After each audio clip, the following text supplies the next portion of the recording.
आज पुलिस मुठभेड़ में मार गिराया है, क्या आप लोगों को पता है या? नहीं सर, हमको कुछ नहीं पता है। हमको प्रशासन की तरफ से कुछ नहीं बताया गया है, और जब बताया नहीं गया था हमको जो भी पता चला है वो मीडिया के थ्रू पता चल रहा है। अब है कि नहीं है सच्चाई हमको नहीं मालूम। अगर हमको दिखाएंगे तभी हम मानेंगे, अगर वो बोलते भी हैं तब भी नहीं मानेंगे। हमको देखना है, देखने के बाद ही हम कहेंगे कि हाँ हुआ है। आप कार्रवाई के लिए जगह जगह दौड़ी हैं, क्या कितना कार्रवाई से संतुष्ट हैं? अभी 1%। अगर मीडिया की बातें सच है तो कहेंगे 1%, नहीं तो अगर देखने के बाद पता चलता कि नहीं हुआ है तब तो कहेंगे 0%। 23-24 दिन निकल गए, उसके बाद रवि यादव की ये पुलिस एनकाउंटर में उनकी मौत हुई है, उनको मारा गया है। ये कैसे संभव हो पाया? क्योंकि 24 दिन बाद जानकारी ये भी आ रही है कि आप लखनऊ गई, डीजीपी से मिली, पूर्व मुख्यमंत्री से मिली। क्या कुछ पूरा 24 घंटे की कहानी है जो आप लखनऊ पहुँचे? सर ये कहानी देखिए सर बहुत लंबी है, क्योंकि हमको प्रशासन कहीं जाने भी नहीं दे रही थी। हमने बहुत मुश्किल से यहाँ से घर से लगभग रात में 3 बजे निकली हूँ यहाँ से। और निकलने के बाद अब फिर भी डर था कि रास्ते में रोक लेंगे, लेकिन मोबाइल वगैरह स्विच ऑफ करके वहाँ पे बहुत मुश्किल से पहुँची और अपनी बातें डीजीपी तक, अपने पूर्व मंत्री अखिलेश यादव जी तक अपनी बातें रखी। और रखने के बाद यहाँ पे जब घर पे आई हूँ तो लगभग हम 1 बजे आए हैं, और 1 बजे जब घर पे पहुँच रहे हैं, पुलिस प्रशासन देखिए वहाँ पे भी पहुँच गई लेकिन साथ में ही आई। अब जब हम घर पे पहुँचने के बाद तो आप लोग के ही थ्रू हमको यही सब पता चल रहा है कि ऐसा हुआ है, तो हम कहेंगे ये डीजीपी तक पहुँचने का एक शायद स्रोत है, मिला होगा। नहीं तो सोचिए, मतलब कि सोचने वाली बात है, वो यहीं पे घूम रहा है। पुलिस प्रशासन छोड़ ही रही थी ना। आप खेतासराय में ही मार रहे हैं, वो खेतासराय का ही रहने वाला है। आप दूर कह रहे हैं कि हमारे फोर्स गए हैं, लेकिन वो खेतासराय में मर रहा है। और फिलहाल इतने दिन तक तब आप क्या कर रहे थे? आपको तो हमको 2 दिन में ही ये मतलब हमको इंसाफ मिल जाना चाहिए था। 2 दिन में ही मिल गया होता मेरे भाई को भी, लेकिन आप लोग मतलब इतने दिन तक छोड़ रहे थे।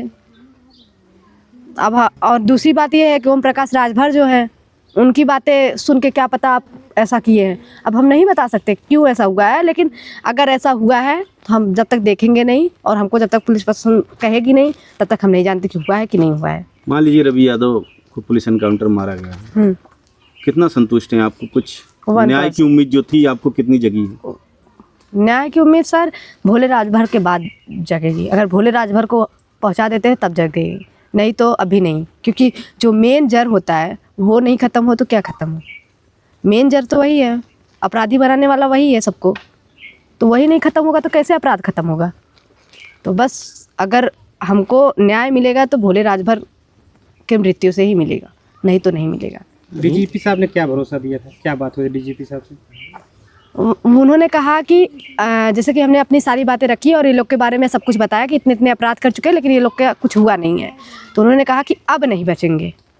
उन्होंने ये वर्ड यूज़ किया और बोला हमको कि अब नहीं बचेंगे, लेकिन उनके ये वर्ड से ही मुझे वो साहस मिला कि हो सकता है कि अब ना बचें। तो बस अब वहाँ तक बातें रखें। अगर फिर भी अगर ये भोले राजभर वगैरह, प्रदीप बिंद और शोले राजभर ये लोग बचते हैं, तब तो समझेंगे कि प्रशासन खेल खेल रही है हमारे साथ। आपके और आपके परिवार के सुरक्षा के लिए जो फोर्स यहाँ पहले तैनात की गई थी, जब से आप डीजीपी साहब से मिल के वापस आई हुई हैं, हम लोग देख रहे हैं यहाँ से फोर्स हटा दी गई है। क्या आप सुरक्षा की ज़रूरत नहीं समझ रही है पुलिस की? आपने मना किया हुआ है पुलिस को? देखिए सर, हमने पुलिस को ना मना किया है, और ज़रूरत हमको अगर वो रहेंगे फिर भी मार देंगे, ना ही रहेंगे फिर भी मार देंगे। मतलब आपको जान का खतरा अभी इन लोगों से बना हुआ है? जान का खतरा आपको दिख ही रहा है, इस तरह बना हुआ है कि कभी भी जब वो सोचिए यहीं घूम रहा है, यहीं हमारे खेतासराय में घूम रहा है, अपराधी को नहीं पकड़ा जा रहा है, तो भोले राजभर भी तो यहीं घूम रहा होगा। आपको डीजीपी तक पहुंचाने और पूर्व मुख्यमंत्री अखिलेश यादव तक पहुंचाने में आपके समाज के लोगों का क्या योगदान रहा? सर देखिए, हमको डायरेक्ट फ़ोन आया था, हमने डायरेक्ट बात किया जी। फिर हम वहाँ पे पहुँचे हैं, और पहुँचने का सबसे बड़ा स्रोत कि हम जिसके ऊपर विश्वास किए कि हमको ये पहुँचवा देंगे, जी, वो इंसान हमारे साथ खड़े थे। जी। बस क्योंकि वो इंसान को मतलब एक बार हमको वो मना भी किए कि ऐसा, लेकिन हम कहे कि एक बार आप मतलब ये रिस्क ले लीजिए, हमको पहुंचा दीजिए। क्योंकि वो इंसान हमको 5वीं बार ये बुलाए हैं और बार मना करना नहीं ठीक है, क्योंकि जो बुला रहा है अगर हम उनके तक नहीं पहुंचे तो ठीक नहीं है ये ना। सौम्या, जिस तरह से 25 दिन एनकाउंटर होता है, रवि यादव का, और इतने दिन तक रवि यादव यहीं पे था, आपको भी लग रहा है जी। क्या लगता है कौन लोग हो सकते हैं जो उसे शरण दिए रहे होंगे और आखिर पुलिस अभी तक उसे क्यों नहीं पकड़ पा रही थी? सत्ता के लोग, और कौन हो सकता है? यहाँ के जो बड़े बड़े लोग हैं वही लोग देंगे, और कौन देगा? गरीब तो नहीं देने जाएगा। गरीब देगा तो क्या वो चाहेगा 2 रोटी उसका जो खा रहा है वो चला जाए? क्योंकि गरीब को तुरंत पकड़ती है ना पुलिस, बड़े लोगों को नहीं पकड़ती है, तो बड़े लोगों के साथ ही रहेगा ना वो। कल तुम अखिलेश यादव से मिलती हो और आज रवि यादव का एनकाउंटर हो जाता है। सर हम उनके हाथ में, अखिलेश सर के हाथ में नहीं है। उन्होंने एक साहस हमको दिया कि हम रहेंगे, वो अपने सत्ता के साथ नहीं रहेंगे, उनका ये सपा का नाम नहीं रहेगा।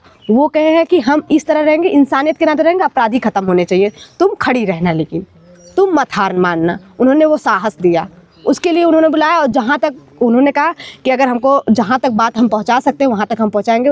वो कह रहे थे हम प्रेस कॉन्फ्रेंस तक करेंगे और वहाँ तक बात पहुँचाएंगे, लोकसभा तक, विधानसभा तक, जहाँ तक हम बात अपनी पहुँचा सकते हैं वहाँ तक हम आप तुम्हारी बात वहाँ तक पहुँचाएंगे। क्या लगता है भोले राजभर और प्रदीप बिंद भी यहीं कहीं छिपे हो सकते हैं? हाँ, किसका? छिपे ही है। जब ये रवि यादव यहीं पे घूम रहा है, आप लोग छोड़े थे, वो तो डीजीपी के पास जाने के बाद ये सब हुआ है। हमको जहाँ तक लगता है डीजीपी के जाने के बाद हुआ है, या फिर ओम प्रकाश राजभर जैसा बोला था वैसा किया जा रहा है, क्योंकि भाई मंत्री है वो, उसका तो सुना ही जाएगा ना। दो लोग बचे हैं, इनके ऊपर किसका हाथ है जो बच रहे हैं? इनके ऊपर देखिए सबसे बड़े सत्ता के लोग हैं और प्रशासन का भी हाथ है, दोनों तरफ से मतलब लगे हुए हैं बचाने के लिए। हम बस ये कहेंगे, अगर आज आप लोग, चाहे सत्ता हो चाहे यहाँ के प्रशासन है, अगर आज ये लोग को नहीं हटाएंगे तो कल रोज़ गरीब मरता ही रहेगा, तिल तिल के गरीब मरता रहेगा। और जब जड़ नहीं ख़त्म होगा तो समझ लीजिए कि गरीब को मतलब बस वोट देने के टाइम सब याद करते हैं, उसके बाद भूल जाते हैं, यही हाल होगा। क्या मांग करोगी प्रशासन से? अभी 2 आरोपी फरार हैं। 2 कहाँ, 5 आरोपी, अभी 5 2 के नामजद 5 जो हैं, प्रदीप बिंद और नामजद सब इनामिया है। जो दोनों फरार हैं उनके लिए मैं बात कर रहा हूँ। क्या मांग करोगी उनके लिए प्रशासन से? मृत्यु, उसके अलावा कुछ नहीं चाहिए मुझे। और वो चीज़ आप ही लोग दे सकते हैं, क्योंकि ऐसे अपराधी जो मतलब कि सोचिए, जिस टाइम मेरे पापा और भाई को मारा गया था 45 लोग मारे थे, 45 लोग को अपराधी बनाने वाला कौन था? भोले राजभर था ना। तो वो पता नहीं कितने घरों के बच्चों को अपराधी बनाएगा। तो जब अपराध के जड़ को नहीं समाप्त किया जाएगा तो क्या समाप्त करेंगे आप? तो अपराध के जड़ को समाप्त करें, उसके बाद जो गरीब घर के लोग अपराधी बनते हैं वो नहीं बनेंगे। Thank you.